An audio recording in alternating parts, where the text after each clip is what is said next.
నమో గురుభ్యః. మనము మన మనుస్మృతిలో ఇంతవరకు 6 అధ్యాయాలు పూర్తి చేసుకున్నాము. తర్వాత వస్తూ ఉన్న 6 అధ్యాయాలు మొదలుపెట్టుకోవలసి ఉన్నది. మొదటి 6 అధ్యాయాలు బ్రాహ్మం గురించి చెప్తూ వచ్చారు. ఇంకిక్కడి నుంచి 7వ అధ్యాయం నుంచి 12వ అధ్యాయం వరకు క్షాత్ర ధర్మాలు చెప్తారు. ఇంతవరకు బ్రాహ్మం అయిపోయింది. ఇప్పుడు క్షాత్రం మొదలవ్వబోతూ ఉన్నది. బ్రాహ్మము బ్రహ్మ మార్గము, క్షాత్రము కర్మ మార్గము. ఇప్పుడు ఈ కర్మ మార్గంలో ఉన్నవాళ్ళు ఏ విధంగా ధర్మంగా కర్మలను ఆచరించాలి అని నేర్పిస్తూ వస్తారు. ఇది ప్రధానంగా రాజుల గురించి ఉంటుంది. ఎవరైతే దండనాధికారులై ఉన్నారో, ఎవరైతే ప్రజలను పాలిస్తూ ఉంటారో, వాళ్ళ కోసం చేస్తూ ఉన్న ఉపదేశము, ధర్మోపదేశము. అయితే తల్లిదండ్రులు కూడా రాజులై ఉంటారు. వాళ్ళు కూడా ప్రజలను అంటే వాళ్ళ బిడ్డలను రంజింపచేస్తూ ఉంటారు కాబట్టి రాజులు. పైగా గృహస్థాశ్రమంలో ఉంటారు. రజోగుణంతో కర్మలు చేస్తుంటారు కాబట్టి రాజులు. అందుకని ఒకవైపు నాయకుల గురించి, ప్రజలను నడిపిస్తూ ఉన్న నాయకుల గురించి వాళ్ళ పరంగా, ఒకవైపు గృహాన్ని నడిపిస్తూ ఉన్న నాయకులు, తల్లిదండ్రులు వాళ్ళ పరంగా 2 విధాలుగా గూడా వీటిని అన్వయం చేసుకుంటూ, అర్థం చేసుకుంటూ వద్దాము. ప్రధానంగా దేశాలనేలే నాయకులెవరున్నారో, దేశమంటే మొత్తం ఒక కంట్రీ అవ్వవలసిన అవసరం లేదు. ప్రదేశం ఏదైనా సరే.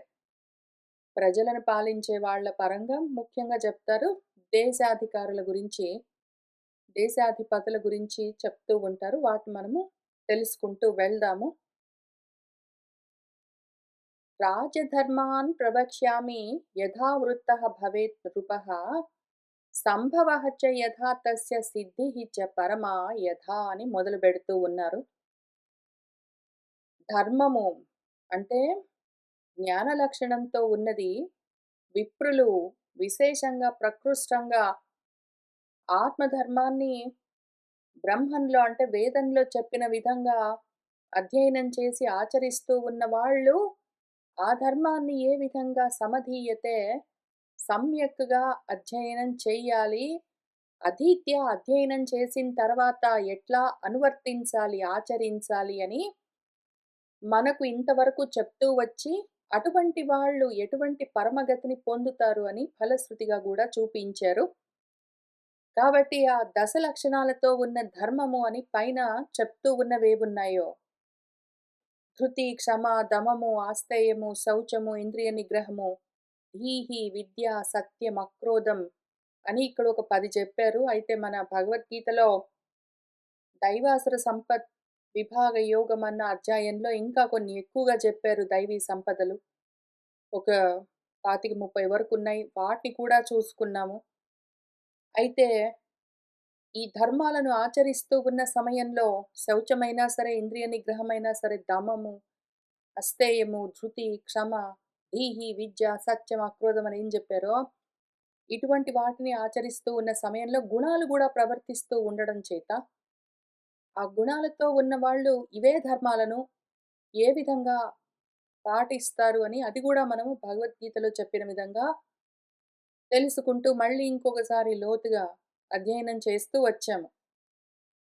ఇంతవరకు చేశాం గాబట్టి వాటిని వదిలిపెట్టకుండా వాటిని పట్టుకునే రాజధర్మాలను ఎట్లా ఆచరించాలి అని నేర్పిస్తున్నారు.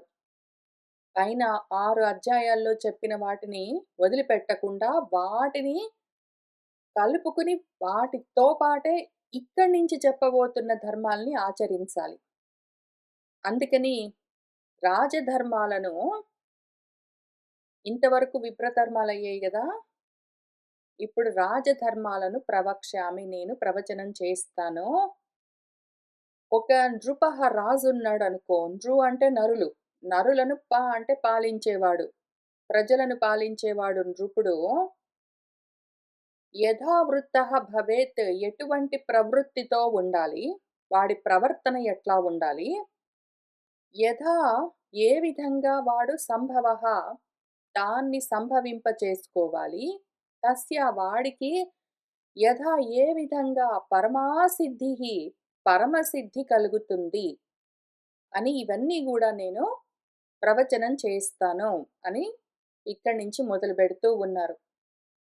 రాజైన వాడు లేదా గృహస్థాశ్రమంలో ఉండి ప్రజలను అంటే కన్నబిడ్డలను అనురంజకంగా పాలిస్తున్నవాడు రజోగుణంతో ధర్మాలను వేదోక్తంగా యథాశాస్త్రం ఆచరిస్తున్నవాడు ఎటువంటి సిద్ధిని పొందుతాడు? వాడికి కలిగేవి ఏమి?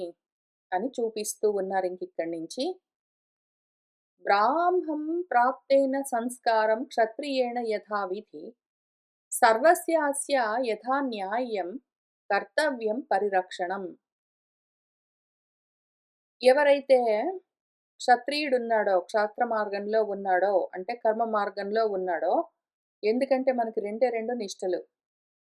బ్రాహ్మము, క్షాత్రము అని జ్ఞాననిష్ట, కర్మనిష్ట. కర్మనిష్టలో ఉన్నాడు వీడు. అయితే కానీ వాడు ఆ కర్మల్లోకి ప్రవేశించే కన్నా ముందు పైన 6 అధ్యాయాల్లో చెప్పిన విధంగా యథావిధిగా వాడు బ్రాహ్మం సంస్కారం బ్రహ్మపరమైన సంస్కారం. బ్రహ్మము అంటే వేదం అని అర్థమున్నది. బ్రహ్మము అంటే ఆత్మ అని అర్థమున్నది. వాణ్ణి వాడు సంస్కరించుకోవాలి వేదాల్లో చెప్పిన విధంగా. పైగా మనకు షోడశ సంస్కారాలని చెప్పి ఉపనయనాదులతో పాటు ఎన్నో ముందు వెనకాల చెప్తూ వచ్చారు. ఆ సంస్కారాలన్నీ ప్రాప్తేన క్షత్రియేణ అవన్నీ పొందినవాడై ఉండాలి. అవి లేకుండా ఆత్మ సంస్కారము లేదు, వేద సంస్కారము లేదు వాడికి. ధర్మశాస్త్రాలు ఏమి చెప్తున్నాయి అన్న జ్ఞానము లేదు. వాడికి చిత్తశుద్ధి లేదు.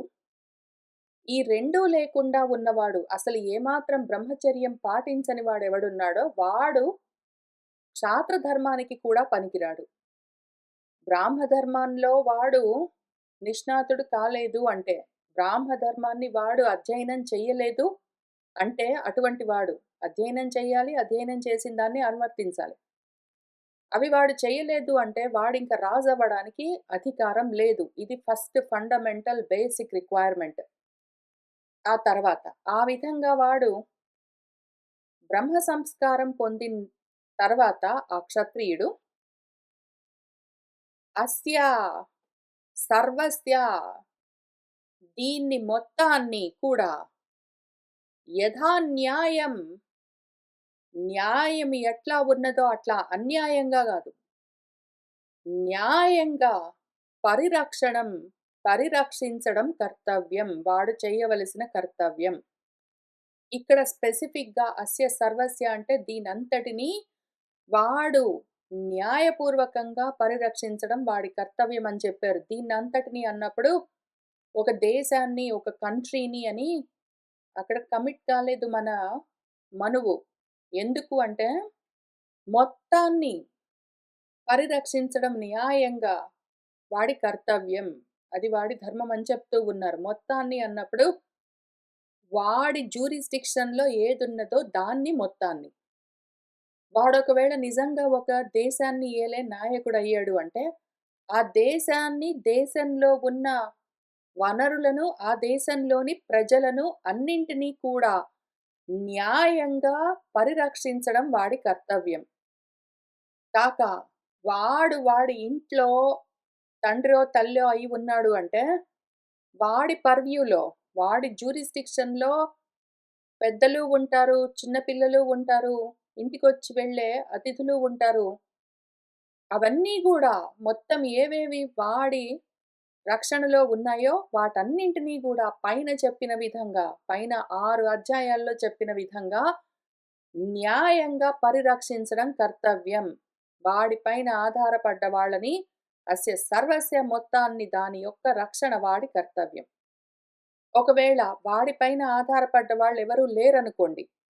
అమ్మో, నాన్నో, అత్తో, మామో, అన్నో, అక్కో, కూతురో, కొడుకో, భార్యో, భర్తో, స్నేహితులో, బంధువులో, ఇంటికొచ్చిపోయే అతిథులో ఎవ్వరూ కూడా వాడిపైన ఆధారపడ్డ వాళ్ళు లేరనుకోండి. వాడు కేవలం ఏకాకిగా ఉంటాడు. వాడింట్లో వాడుంటాడు. వాడి ఉద్యోగం వాడు జేసుకుంటాడు. వాడిది వాడు తెచ్చుకుంటాడు, తింటాడు, కూర్చుంటాడనుకోండి. అయినా సరే అంత మాత్రమైనా సరే వాడి పర్వ్యూలో ఏదున్నదో, వాడి జ్యూరిస్డిక్షన్‌లో వాడి ఇల్లు, వాడి ఉద్యోగము అట్లాంటివి వాటినైనా సరే న్యాయంగా పరిరక్షించుకోవడం వాడి కర్తవ్యం. పోనీ ఇల్లు, వాకిలి, ఉద్యోగాలు గూడా లేవు వాడికి. కేవలం దేహమున్నది. పోనీ దాన్ని పోషించడమైనా సరే, న్యాయంగా దాన్ని పోషించడమైనా సరే వాడి కర్తవ్యం. ఎట్లోకట్లా గాదు న్యాయంగా పైన జెప్పిన విధంగా ఆ దేహేంద్రియాల్ని అంత మాత్రమే వాడికున్నది అంటే, అంత మాత్రమైనా సరే వాడు న్యాయంగా పరిరక్షించడం వాడి కర్తవ్యం. వాడిలో జ్ఞానమున్నది, దాన్ని రక్షించుకోవడం వాడి కర్తవ్యం. వాడి దగ్గర ధనమున్నది, దాన్ని రక్షించుకోవడం వాడి కర్తవ్యం. ఏదైనా సరే వాడి రక్షణలో ఉన్నదాన్ని క్షత్రియుడిగా వాడు రక్షించడం వాడి కర్తవ్యం. ఇది యథావిధి చెయ్యాలి అంటే శాస్త్ర విధానాలు అర్థం గావాలి. కాబట్టి శాస్త్రాధ్యయనం తప్పనిసరిగా ఉండాలి. శాస్త్రాల్లో ఏమి చెప్పారో తెలియకుండా, వాళ్ళో వీళ్ళో చెప్పారని, ఎక్కడో అక్కడో విన్నామని, ఏదో సొంతంగా ఊహించుకుని చేస్తే అది పని చెయ్యదు. అది ధర్మం గాదు. శాస్త్రంలో ఏమున్నది అని ఆ యథావిధులు శాస్త్రం యథా చెప్పిందో తథా ఆ విధులన్నీ తెలిసి ఉండాలి. కాబట్టి స్వయంగా శాస్త్రాధ్యయనము తప్పనిసరి. ఇంట్లో ఉండి, గృహస్థాశ్రమంలో ఉండి పెళ్లి చేసుకుని పిల్లల్ని గాని, ఇల్లు నడిపిస్తూ ఉన్న వాళ్లకు గూడా బాధ్యతగా ఏమి చెప్పింది మన శాస్త్రము, శాస్త్రాలు చదువు నువ్వు. వాడు వీడు చెప్పాడని, ఎవడో ఏదో ఇంటర్ప్రెట్ చేశాడని, నీకేంటో సొంతంగా అర్థమైందని నువ్వు ఊహించుకున్నావని గాదు. 4 కూడి రావాలి. 1 శాస్త్రం చెప్పి ఉండాలి. మన శృతులు చెప్పి ఉండాలి. నువ్వు వాటిని చదవాలి. 2 స్మృతులు చెప్పి ఉండాలి. నువ్వు వాటిని చదవాలి. 3 పెద్దలు ఆచరిస్తూ ఉండాలి. నువ్వు వాటిని అధ్యయనం చేయాలి. 4 నీ మనస్సాక్షి ఒప్పుకోవాలి. ఈ 4 కూడి వచ్చినప్పుడే మనము ఏదైనా కర్మ చేస్తే అది ధర్మమవుతుంది అని మనకు పైన 6 అధ్యాయాల్లో ఈ విషయాన్ని కూలంకషంగా చర్చిస్తూ, నేర్పిస్తూ వచ్చారు మన గురువుగారు. కాబట్టి వీడు శాస్త్ర మార్గంలో ఉన్నా పర్వాలేదు. గుడ్డెద్దు చేలో పడ్డట్టు పెళ్లి చేసుకోవడం, పిల్లల్ని కనడం, ఏంటో వాడికి అర్థమైనట్టు ఉద్యోగాలు చేసుకోవడం, ఊళ్ళ మీద పడి తిరగడం గాదు. పుస్తకాల్లో మన శాస్త్రాల్లో ఏమి రాశారు, మన స్క్రిప్చర్స్‌లో, గ్రంథాల్లో ఏమున్నాయని వాడు కళ్ళతోటి చదివి ఉండాలి. ఇంతవరకు చదవకపోతే ఇప్పుడైనా మొదలుపెట్టాలి. లేకపోతే మాత్రం అది ధర్మం గాదు. మళ్ళీ ధర్మంగా దాన్ని మార్చుకోవాలి. ఆ కర్మలను ధర్మంగా మార్చుకోవాలి అంటే, శాస్త్రం ఏం చెప్పింది అని మనకు సొంతంగా తెలియాలి. ఎవడో చెప్పింది మనము వినడము, ఏంటో ఊహించుకోవడం గాదు. ఆ విధంగా యథావిధి తెలుసుకున్నాక యథాన్యాయం. మళ్ళీ ఆ శాస్త్రంలో చెప్పింది ఒకటైతే నీ ఇష్టం వచ్చినట్టు నువ్వు చేయడం గాదు. శాస్త్రంలో ఏ విధంగా చేయమని చెప్పిందో ఆ విధంగా న్యాయంగా నీకున్న వాటిని నువ్వు పరిరక్షించుకోవడము నీకు కర్తవ్యం అని క్షాత్ర మార్గంలో, కర్మ మార్గంలో ఉన్న వాళ్లకు విధానం ఉన్నది. అరాజకే హి లోకే అస్మిన్ సర్వతః విద్రుతే భయాత్ రక్షార్థమస్య సర్వస్య రాజానం అసృజత్ ప్రభుః. ఒకవేళ ఈ లోకం అరాజకమయ్యింది అంటే, రాజు లేకుండా ఉంటే లోకమేమవుతుంది? ఈ అరాజకమైపోతే లోకము చాలా అనర్థం కలుగుతుంది అని మన రామాయణంలో భరతుడు మిగిలిన వాళ్ళందరినీ తీసుకుని నెలో 2 నెలల్లో ప్రయాసపడి రామచంద్రమూర్తి దగ్గరికొచ్చి కూర్చుని ఆయనతో మాట్లాడుతూ ఉన్న సందర్భంలో ఒక సర్గ మొత్తము రాజు లేని లోకమేమవుతుంది అని మనకు రాసిచ్చారు మన వాల్మీకి మహర్షి. అంతకన్నా ముందు మన భరతుడు రామచంద్రమూర్తి దగ్గరికి వచ్చే కన్నా ముందు మన మంత్రులు, పురోహితులందరూ కలిసి, మన వశిష్ఠాదులందరూ కలిసి భరతుణ్ణి సభలో కూర్చోపెట్టి ఆయనకు రాజు లేని రాజ్యమేమవుతుంది, రాజు లేని లోకము ఏమవుతుంది అని, ఎందుకంటే భరతుడు నేను రాజు అవ్వను అని ఆయన చెప్తే, రాజు లేకపోతే లోకమేమవుతుంది అని వాళ్ళు అక్కడ గూడా చాలా విషయాలు చెప్తారు. దాన్ని గూడా ఎన్నో శ్లోకాలుగా ఇచ్చారు మన వాల్మీకి మహర్షి. అందుకని అరాచకం అవ్వడానికి వీల్లేదు. రాజు ఉండాలి మరి లోకము ఉన్నది అంటే రాజు ఉండాలి. ఇక్కడ లోకము అంటే రాజ్యం కావచ్చు, లోకము అంటే నీ సొంత కుటుంబం కావచ్చు, లోకం అంటే నీ జన్మ గూడా కావచ్చు. ఏదైతే ఆలోకనం చేస్తున్నావో అది లోకం.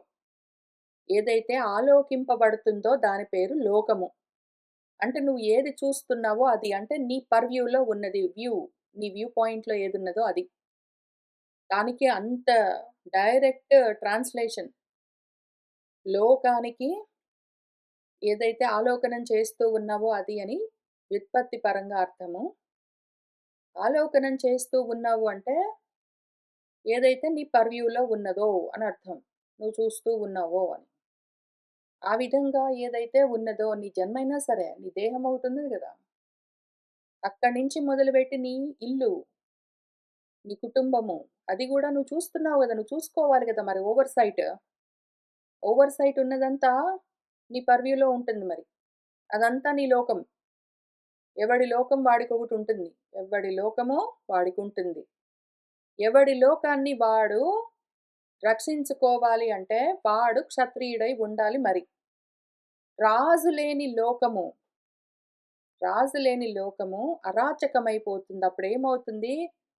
సర్వతః అన్ని వైపుల నుంచి భయము ప్రవర్తిల్లుతుంది. ఇంట్లోనైనా సరే, ఇంట్లో అమ్మా, నాన్న రాజై ఆ ఇంటిని నడిపించకపోతే, ఆ ఇల్లు అరాచకమైపోతే అందరూ అనాథలైపోతారు. అన్ని వైపుల నుంచి భయాలే ఉంటాయి. అట్లానే ఈ దేహంలో ఉండి నేను ఏదైతే నా పర్వ్యూలో ఉన్నదో దీనికి ఓవర్ సైట్ నాకుంది గాబట్టి, నేను సాక్షిగా దాన్ని చూస్తున్నాను, వాడుతున్నాను గాబట్టి, దాన్ని నేను పరిరక్షించకపోతే దానికి అన్నం పెట్టడం, స్నానం చేయడం, శుచి, శుభ్రత చూడకపోవడము, దానికి కావలసిన ఏర్పాట్లు చెయ్యకపోతే కనీస అవసరాలైనా సరే ఏదో విధంగా పరిరక్షించకపోతే ఎంత సన్యాసైనా సరే వాడి దేహాన్ని వాడు పరిరక్షించకపోతే అన్ని వైపుల నుంచి భయాలే వచ్చి మీద బడతాయి. వ్యాధులు ఉంటాయి. రకరకాల దోపిడీలు జరుగుతాయి. ఏమైనా జరగొచ్చు. ఎన్నో భయాలుంటాయి. కాబట్టి వాడు క్షాత్ర మార్గంలో ఉన్నాడు. అంటే వాడు ఒకవేళ కంప్లీట్‌లీ జ్ఞాన మార్గంలో ఉన్నాడు. క్షాత్రంలో లేడు. కర్మలు చెయ్యట్లేదు. సర్వసంగ పరిత్యాగం చేశాడంటే అది వేరే విషయం గానీ, కేవల ఆశ్రమ సన్యాసం తీసుకున్న సన్యాసులైనా సరే, వాళ్ళ దేహాన్ని పోషించుకోవడం వాళ్ళకు కర్తవ్యమై ఉంటుంది మరి. రాజు లేకుండా లోకము ఉండడము భయంతో నిండి ఉంటుంది.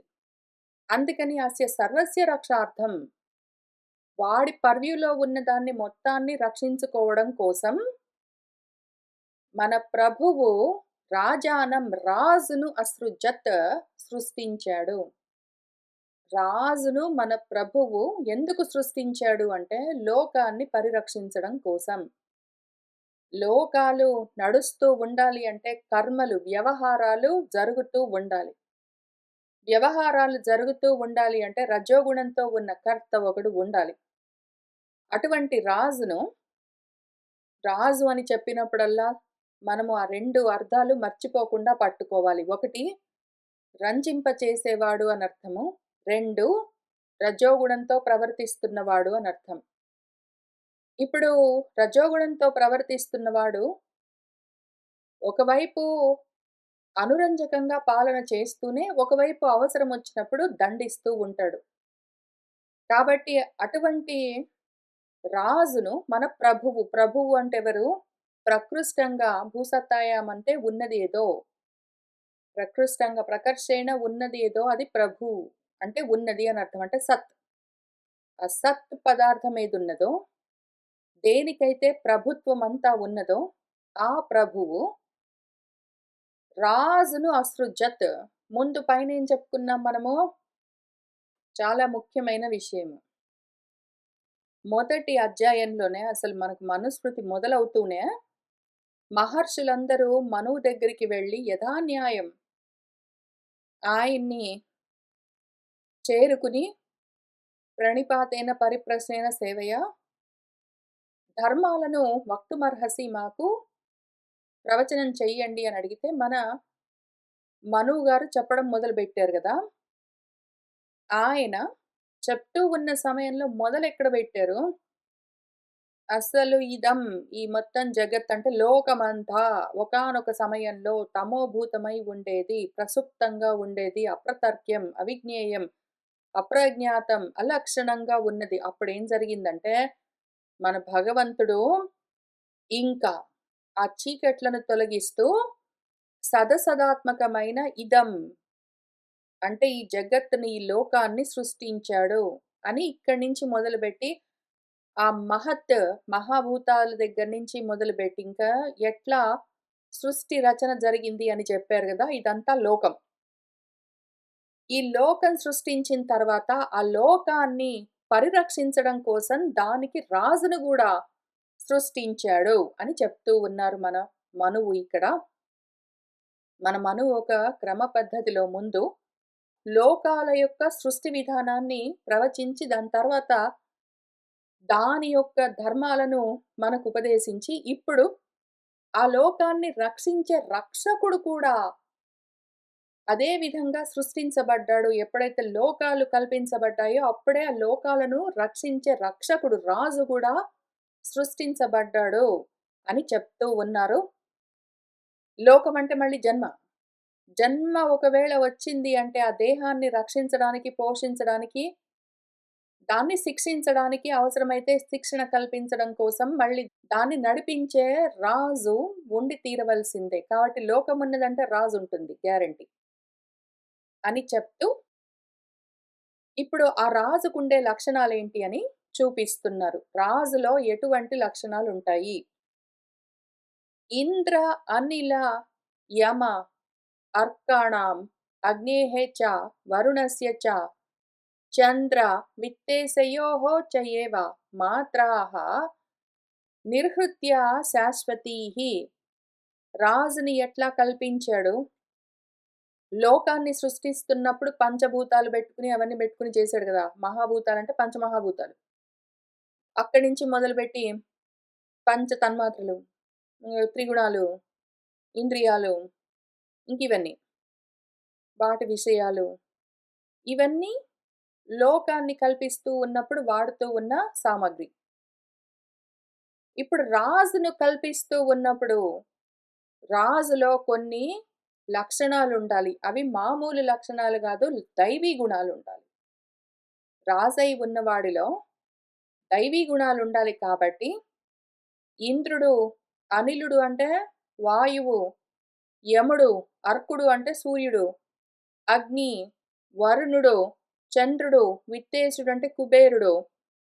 వీళ్ళందరి యొక్క మాత్రలు అంటే వాళ్ళలోని గుణాలు స్వాభావికమైన శాశ్వతీః మాత్రాః అంటే స్వాభావికమైన లేదా వాళ్ళలోని అనంతమైన ఏ గుణాలున్నాయో ఆ గుణాలన్నింటినీ నిర్హృత్య అన్నింటినీ సేకరించి వాటన్నింటినీ పోగు చేసి ఆ గుణాలతో రాశీభూతమైన ఒక రాజును మన ప్రభువు భగవంతుడు కల్పించాడు. ఎందుకు అంటే ఆ లోకాన్ని రక్షించడం కోసము అని చెప్తూ ఉన్నారు. ఇప్పుడు ఈ గుణాలు ఏమి అని మనము అధ్యయనం చేయవలసి ఉన్నది. అర్థం చేసుకోవాలి. ప్రతి రాజులో ఈ గుణాలు ఉండాలి. అప్పుడే వాడు ప్రజారంజకంగా పాలించగలడు. ఎప్పుడైతే ఒకవేళ వాడు రజోగుణంతో మాత్రం ఉన్నాడు, కానీ వాడిలో ఈ ప్రజారంజకత్వాన్ని కలిగించే గుణాలు లేవనుకోండి. వాడప్పుడు రాజవుతాడు, కానీ రాజుగాడు. అంటే రజోగుణంతో ప్రవర్తించేవాడు, కర్మలు చేసేవాడు కేవలంగా అవుతాడు గాని, వాడిపైన ఆధారపడి ఉన్న వాళ్ళని రంజింపచేసే రాజైతే కాడు.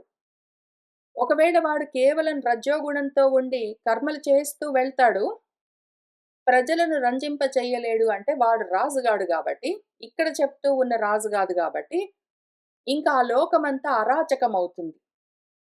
అంటే రాజు లేకపోతే లోకం అరాచకమవుతుందంటే, ఎవడో ఒకడు రజోగుణంతో ఉండి కర్మలు చేసేవాడు, ఆ ఇల్లు గాని, ఆ దేశం గాని నడిపిస్తూ ఉన్నాడంటే రాజున్నాడని చెప్పడానికి వీల్లేదు. అంత మాత్రానికే గాదు. ఈ మాత్రలు కూడా ఉండాలి. ఆ రాజులో రంజింపచేసే గుణాలతో కూడిన ఈ మాత్రలు ఉంటేనే వాడప్పుడు రాజవుతాడు. కాబట్టి ఈ 2 లక్షణాలతో ఉన్నవాడు రాజు అని చెప్తూ, ఆ లక్షణాలు ఏమి అని ఇక్కడ మనకు చూపిస్తూ వస్తూ ఉన్నారు. యస్మాత్ యేషాం సురేంద్రాణాం మాత్రాభ్యః నిర్మితః నృపః తస్మాత్ అద్భిభవతి యేషః సర్వభూతాని తేజసా.